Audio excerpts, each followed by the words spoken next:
Kalian tahu nggak sih apa itu memori? Saya akan terangkan tentang memori. Oke, setiap orang bergantung pada kekuatan memorinya. Untuk melakukan aktivitas harian, untuk dapat melakukan aktivitas, manusia perlu mengingat apa yang telah terjadi dan apa yang akan direncanakannya. Semua itu merupakan bagian dari memori. Lalu, memori atau diartikan juga sebagai ingatan.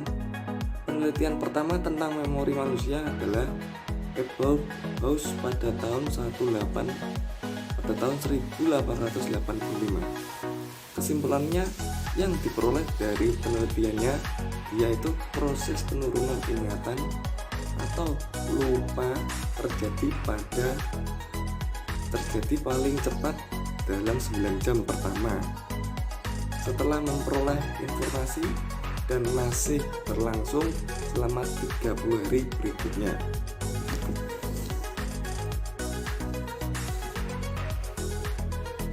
Pengertian memori psikologi. Pengertian memori menurut Chaplin pada tahun 2002 yaitu fungsi yang terlibat dalam proses mengenang masa lalu. Seperti contohnya kita memiliki pasangan nanti kita putus nggak bisa move on. Nah nanti akan berlangsung pada kenangan terus. Nah itu yang buat manusia menjadi buta karena cinta. Nah itu lanjut, keseluruhannya merupakan pengalaman masa lalu yang diingat kembali dan pengalaman khas yang paling diingat. Dari ketiga pengertian tersebut, maka memori disimpulkan sebagai fungsi. Yang pertama fungsi, yang kedua pengalaman atau informasi, dan yang ketiga adalah spesifikasi. Yang ketiga adalah spesifikasi. Lalu memori melibatkan apa yang dilihat dan dialami dengan merekamnya. Merekam. Oke, merekam. Lanjut. Namun tidak semua pengalaman bisa disimpan dengan baik. Hanya informasi atau pengalaman tertentu yang memiliki keikhlasan saja yang mampu tersimpan, sehingga memori memerlukan suatu tempat untuk menyimpan, menerima dan mengingat kembali informasi khusus. Lanjut, proses pengingat informasi ada 3 tahap, yaitu yang pertama memasukkan informasi atau encoding, yang kedua penyimpanan atau storage, dan yang ketiga mengingat retrieval state. Ketiga ini adalah proses mengingat informasi. Tiga tahapan proses pengingat informasi. Maaf ya guys, suara saya sedikit serak. Maklum puasa. Lalu kemampuan ingatan ada 3, yaitu learning atau menerima atau belajar tentang informasi. Lalu yang kedua retention atau menyimpan, dan yang terakhir adalah remembering atau menimbulkan kembali ingatan yang sudah disimpan.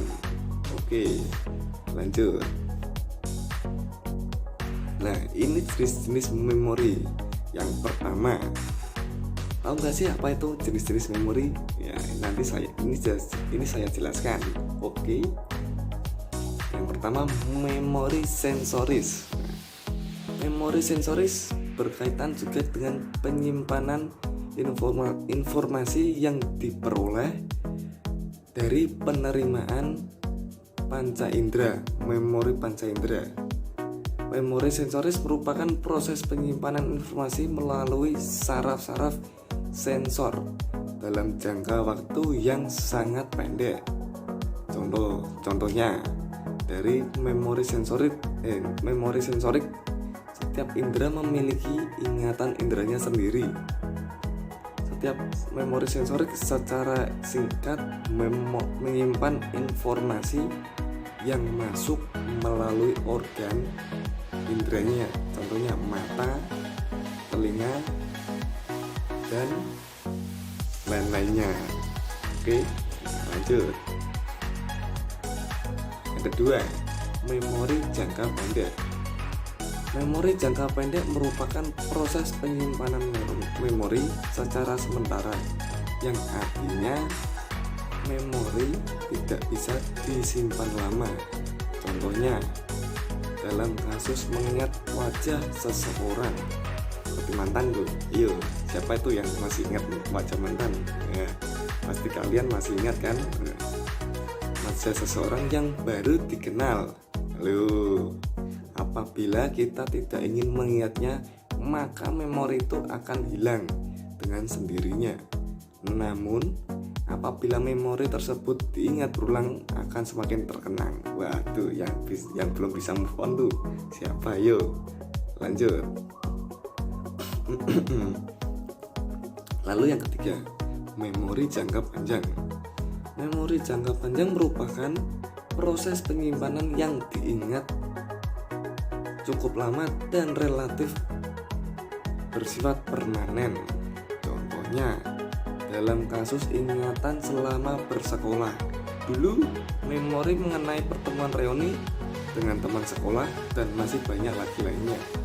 Tentu ingatan tersebut dapat diingat dalam jangka waktu yang lama, apalagi memori menyimpan banyak kenangan yang manis. Aduh, tidak boleh itu, kenangan manis itu tidak boleh, atau bahkan kenangan yang buruk dan membuat trauma pada seseorang. Ayo, siapa kalian? Ayo lanjut. Fungsi dari memori. Yang pertama, encoding atau memasukkan informasi. Encoding merupakan proses penyerapan persepsi dari informasi yang didapat kemudian dirubah menjadi sifat memori organisme. Proses ini cukup lama agar mampu tersimpan dalam otak kita dengan baik dan tidak mudah hilang.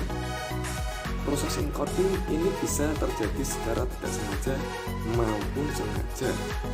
Misalnya, apabila informasi atau suatu hal tertentu diterima oleh panca indera kita dan dimasukkan kembali ke dalam ingatan secara tidak sengaja.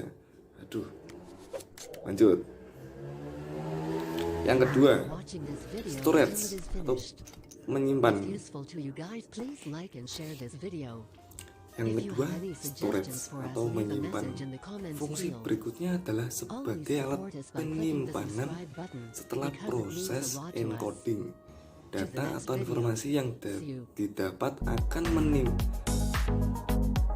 disimpan dengan membentuk jejak-jejak yang bisa ditimbulkan kembali.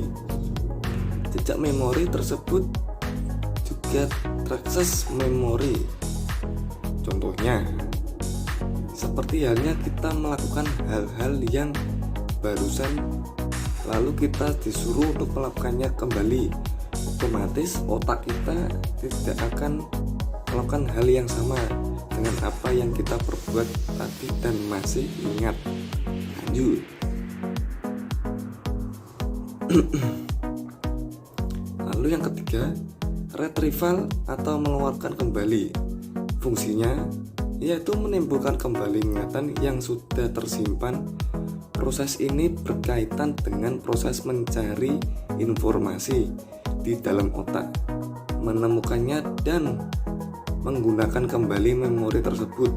Contohnya, mengingat nama orang yang saat itu tidak berada di depannya. Lanjut. Proses terbentuknya memori. Proses terbentuknya memori diawali dengan paparan objek atau lingkungan pada panca indera manusia. Memori diciptakan oleh susunan saraf pusat secara biologis yang melibatkan banyak kerja saraf dan komponen tubuh lainnya, yaitu akan berputar dan bekerja. Proses terbentuknya memori diawali dengan penerimaan informasi melalui panca indera kemudian diterima oleh saraf-saraf sensoris di panca indera kita dan dikirim kembali ke otak. Lanjut, otak mempersepsi informasi kemudian disimpan pada memori jangka pendek atau waktu yang sebentar, sekitar 1 menit saja. 1 menit ya, bukan 1 jam.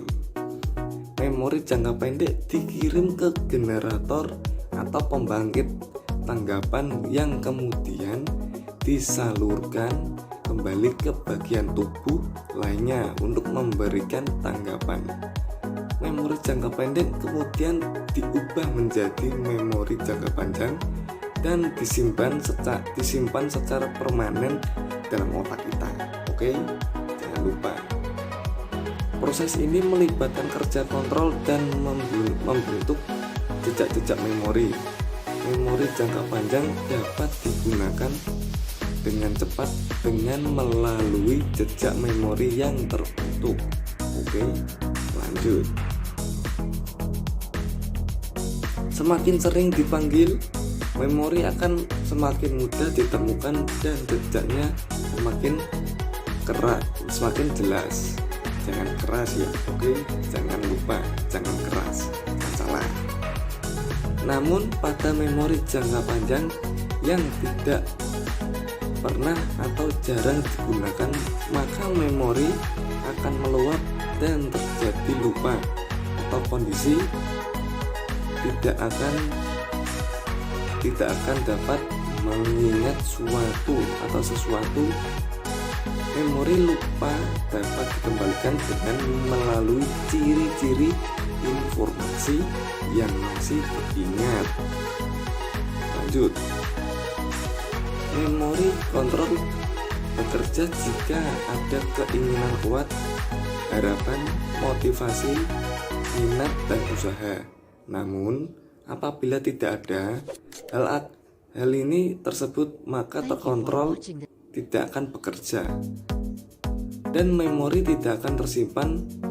Kualitas kontrol tergantung pada banyaknya informasi yang tertangkap pada panca indera kita. Semakin banyak tertangkap, maka penyimpanan memori akan lebih baik. Kontrol lainnya yaitu frekuensi, di mana semakin banyak frekuensi informasi yang didapatkan, maka semakin baik pula penyimpanan memorinya. Lanjut.